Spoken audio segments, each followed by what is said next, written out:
that I'm trying to unpack is that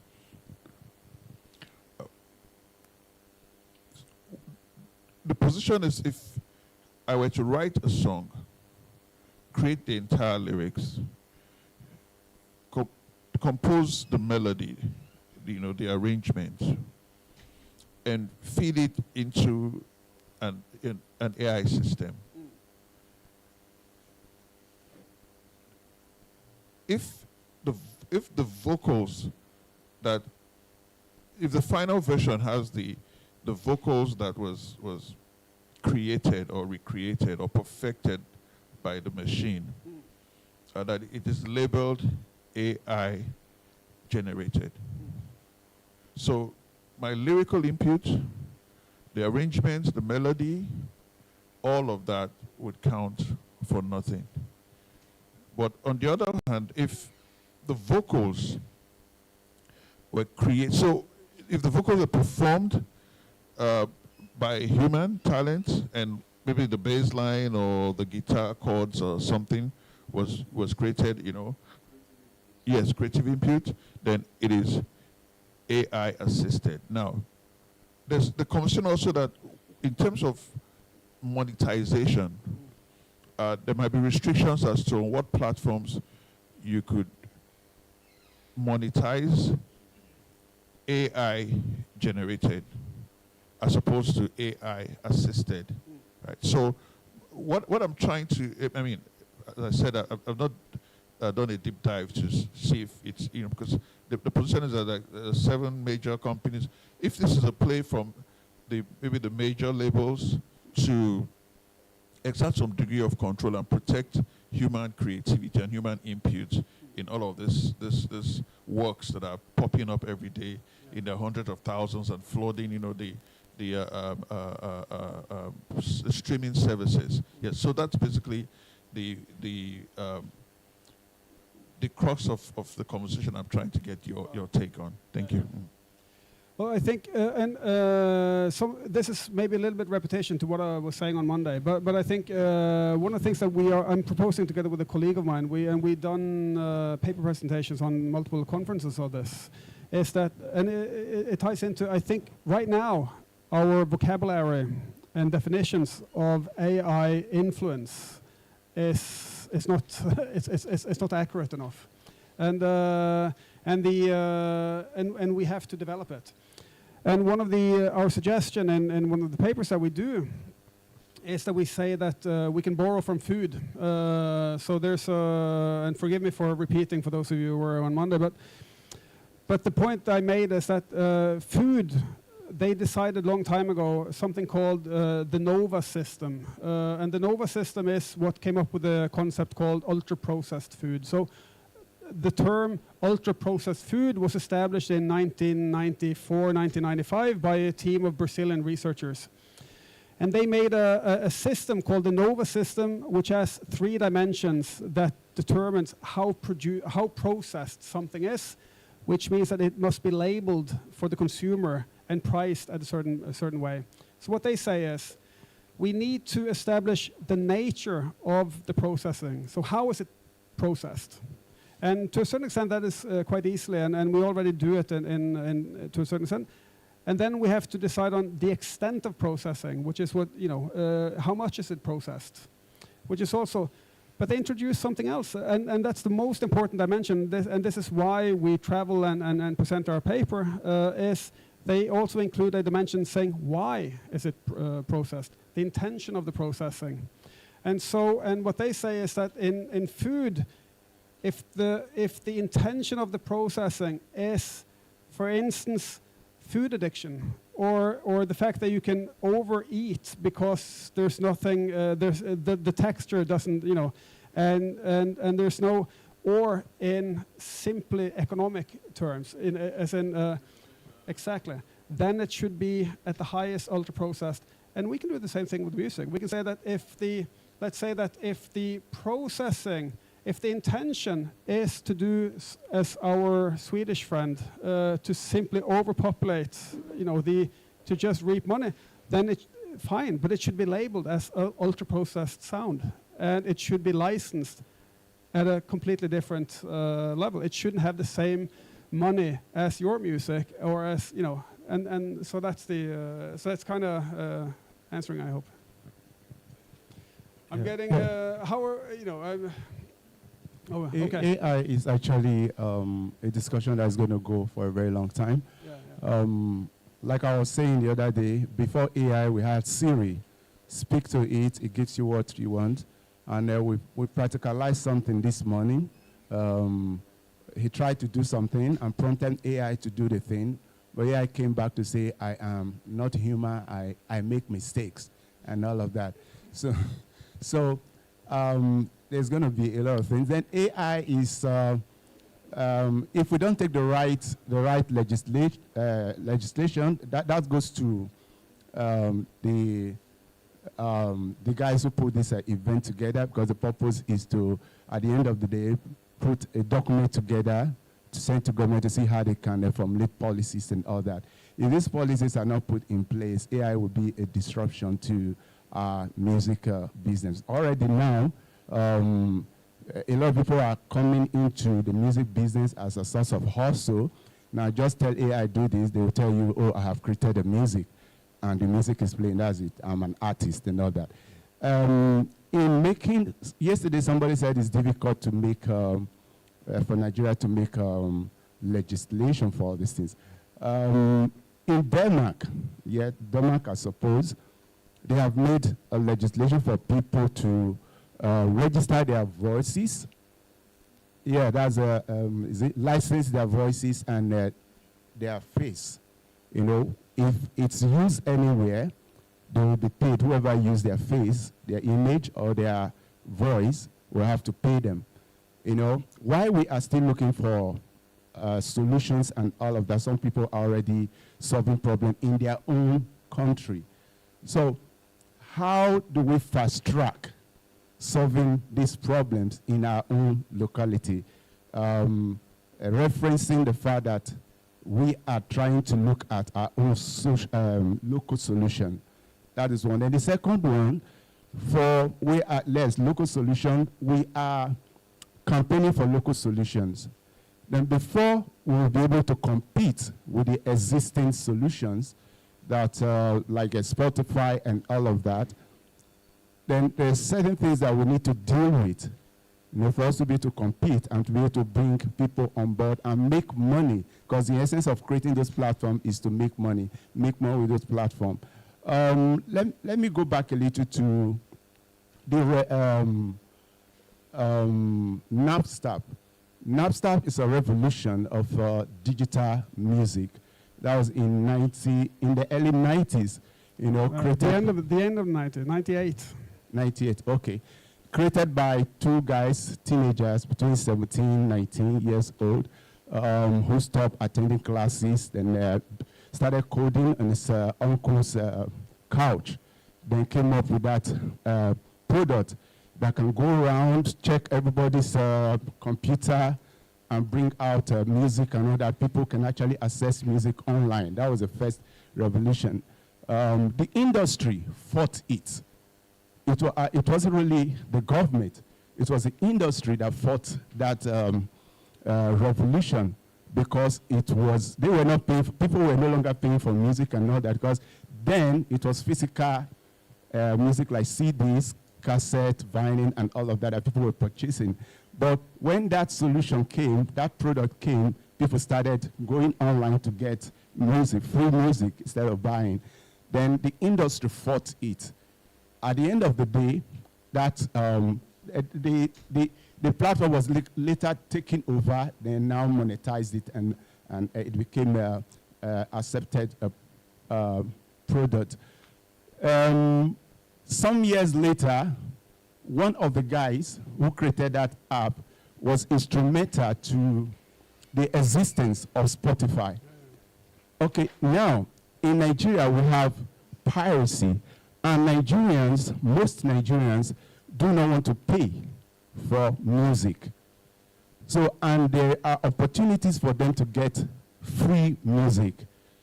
So, in dealing with that situation, how do we stop piracy? It's the responsibility of NCC to actually fight piracy.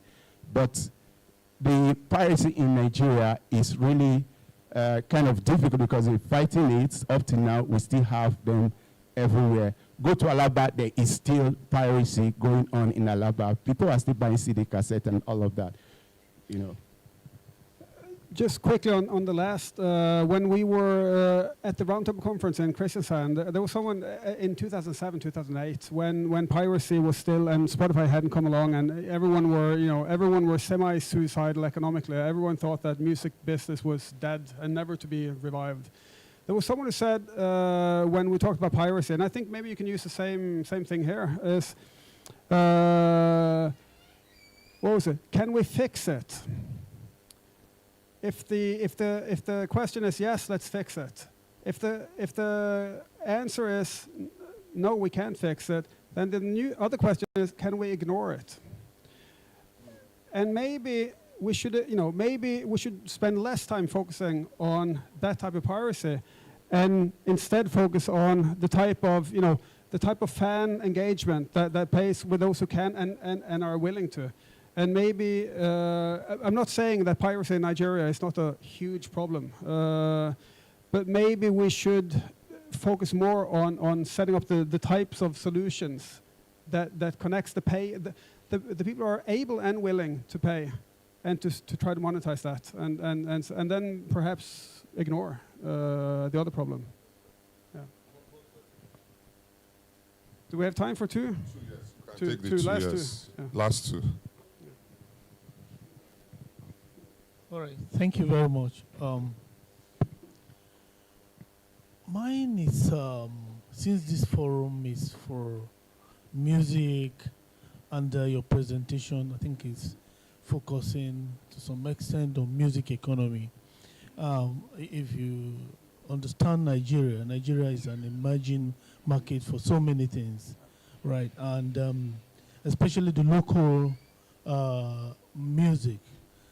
For instance, if you focus on the northern parts of the country, there are so much musicians there, people that are creating original and interesting content for their audience. And some of them, a lot of them are willing to pay for it. Let me give a practical instance.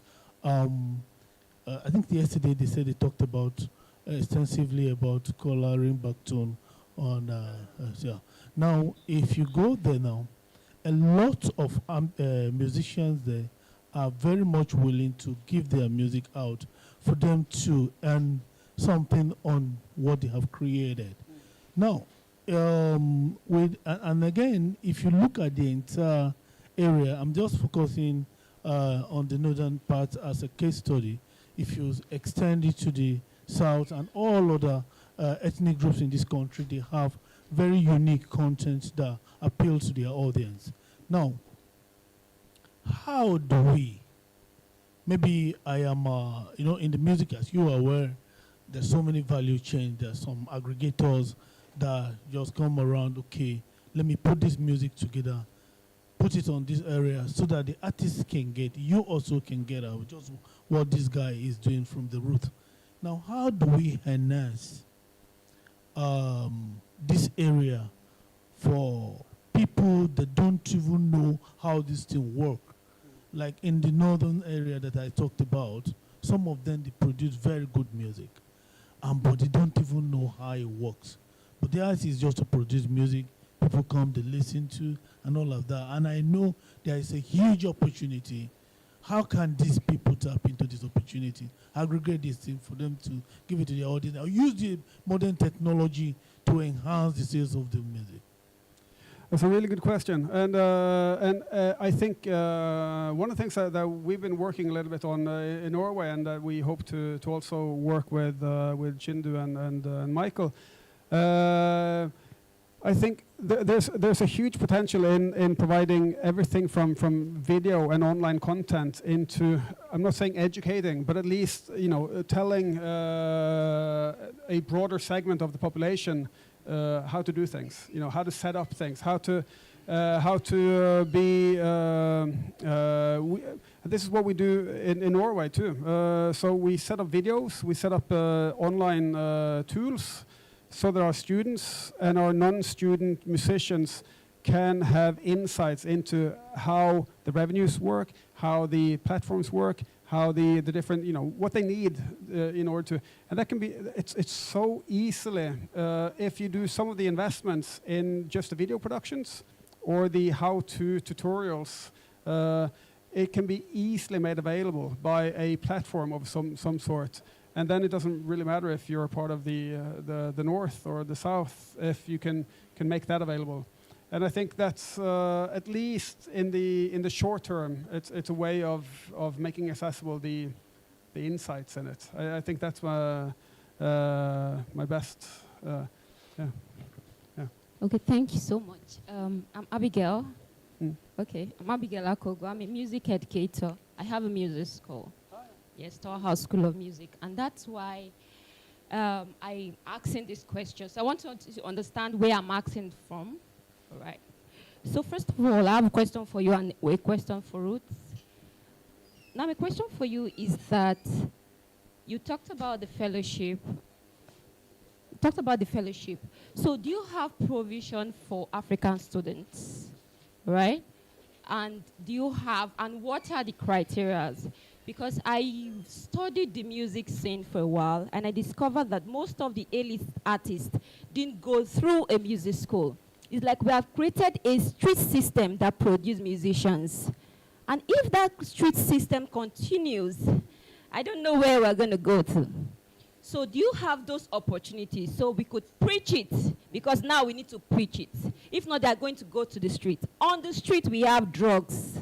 On the street, we have cultism associated with music. So what opportunities do my students have at Great Me, both for basic university level and then postgraduate? That's for you. And then for Ruth, like I said, I have a music school. And it seems your platform is for individual, independent artists. So do I have to register every single performer as an artist, or I can, come to you as a record label? Do you want to start, or should I start? Or I can start, and then you can finish. And then we end with you, all right? Okay, so we do accept, we have an international program.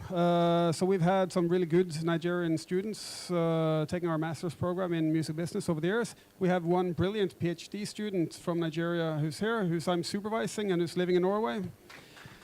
So it's so that and we've for the last, I think, 10 years, it's been a fully international, it's been fully English taught, so which is very often a challenge, language. So many of the university programs in Norway and Scandinavia, they are open, but they're not really open because some of the lectures are in Norwegian. If you don't speak Norwegian or Danish or Swedish, it's difficult. But ours is completely in English. Now, there was a minister 3 years ago who made a change. And so, because in Norway, public universities are tuition free. So it's free university. And which is, and we consider that, a competitive advantage to attract talent to Norway to study and perhaps make a business and to work. Now, the right-leaning minister, and I'm assuming for nationalistic, semi-racist reasons, he decided to impose school money for all non-European students.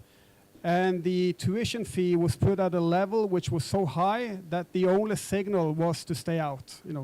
Don't come in. That's the only reason to interpret it. And he destroyed, he made a lot of havoc while he was minister, and we're still suffering from it. We lost from our master program. We lost some of our best students. We had brilliant students coming in from Southeast Asia, from Latin America, from Colombia, from Nigeria, from Ghana, from everywhere. We lost them like that.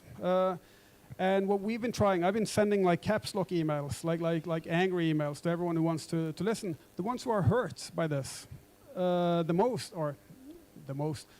but the ones who suffer from this is also our Norwegian students. And I try to tell this because one of the things that our master's program does by bringing in students from all over the world, and this is really important, from the markets that are rising. If you read the IFPI report, I think the last one I read, Europe is growing by 7%. I think the US is growing by 4%. I think Africa, sub-Saharan Africa is growing by 40%. Latin America is growing by 60%. And I think Asia, Southeast Asia is growing by 36%. The minister effectively cut out all the networking opportunities for our Norwegian students to build relationships with the future generation of. So what we're doing now, and this is also part of what we do with CreateMe, is to build relationships outside of his policy. So he left immediately. He managed to do a lot of damage and got kicked out because of semi-criminality, which is karma full circle. But then, and now we're working on trying to build down those tuition fees. So hopefully the tuition fees will be at a level where we will actually have non-European, non-EU students. But we have in the past, and we have some really brilliant students. Okay, thank you for the question. You asked that record labels and independent artists. So yes, record labels can also use roots. And to understand that, I would like you to also look at the problem fundamentally. The problem is that there's money to be made that artists are not making or record labels are not making. And it's also very painful for record labels because they also put in money, they invest money into the artists too. And now it's also painful for them because they also don't have the data. I think that's even more painful to them because if they have the data, they could put their resources into places that they should put it to. Like, you know, if I'm going to do more merch for my artist, if I'm going to do more tickets, when am I going to do my next show for my artist?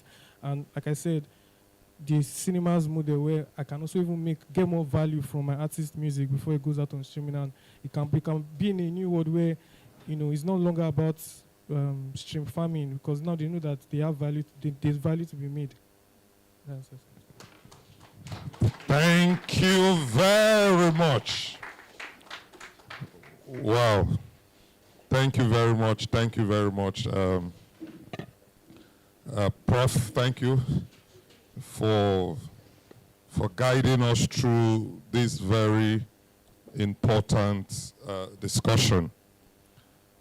Okay, so we are almost at the end of, so let me look at, okay, so we are almost at the end. So we have one more thing to do, and I'm going to be asking someone to just take notes. I know we are recording it, but just to take notes so that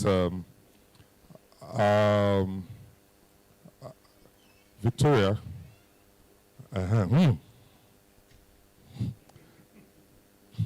everybody here is a participant. Everybody here is so Victoria and Dr. Maureen will just help us to take note. We want to take some recommendations. Yes, we want to take some recommendations. And, but it's been 3 days of very, very incisive and frank discussions.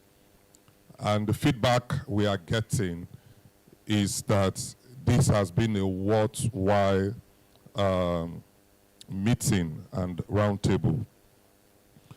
Starting from the Director General of the National Council for Arts and Culture, Obi Asika. As a matter of fact, he said I should stop calling him Chief. Yes, so that he prefers Obi Asika. So I'm going to honor him on that. So Obi Asika gave us some numbers, very important numbers. And let me say that slide, we're going to create a Google Drive. We're going to create a Google Drive where all the pictures from this session will be uploaded. The guys from the video room will tell us how best to access that. Maybe they'll give us a link, which we'll also drop there so that we can access that. Then all the materials that that have been presented will also be made available on that platform. So if we do not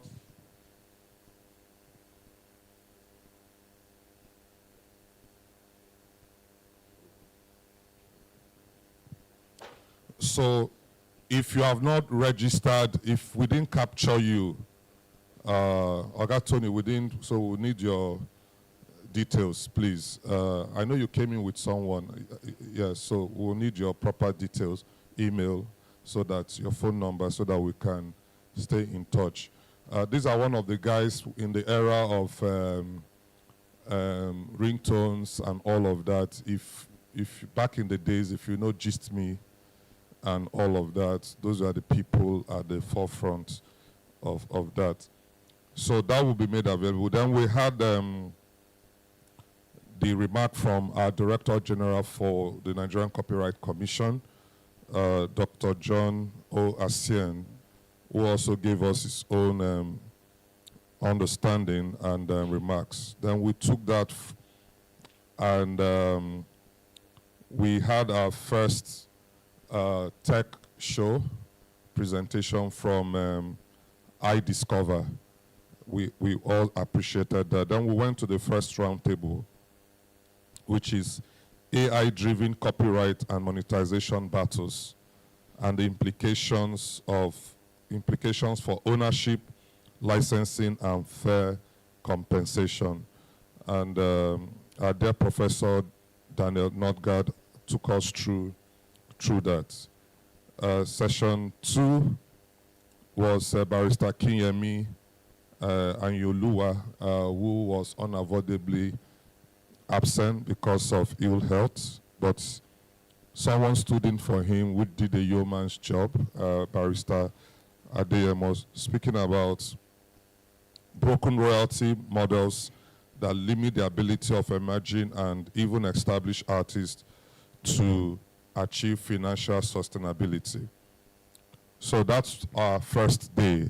So all of these have been recorded, and we'll try and make that available. Then yesterday, we had a special presentation from MTN, and led by its general manager, Funsho Fini, who also spoke to us about CRBT 2.0 and their new streaming service. And there we also went to the third session, Industrialized Streaming Fraud, bot farms, its implication, its impact on data integrity, revenue distribution, and market trust. And the fourth roundtable discussion was fragmented creator workflow resulting in inefficiencies across distribution, right management, and revenue collection. That was done by Foza Fayomi. The session 3 was done by Amanda Uzoaba. So then today, we saw the presentation from Ruth, and congratulations on your medium selection and all of that. And I believe you guys are up for great thing. And today we are ending the session with the devaluation of human artistry in an era of content saturation and algorithm-driven consumption. So now we want to, before we take recommendation, which will form part of because the NCAC guys have reached out to us, NCC has reached out to us, Musonda came here has also reached out to us to say, is it possible for us to put all of these recommendations together, that it's something they would like to work with us on in order to achieve, so that when we are back here next year, not in this room, because I believe that by next year we'll go to a bigger space and we'll have more contributions from those who may want to join. But before we go to those recommendations, I just need two persons. If you've been here from Monday from Thursday, Friday, and today, and two persons, just 2 minutes each. What has been your experience like? What's been your experience like? So I just want someone to come share your experience for the last 3 days with us. Is there somebody in the room?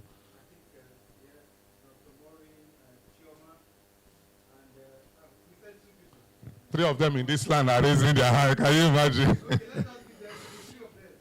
Okay, please, no more than 2 minutes. All right.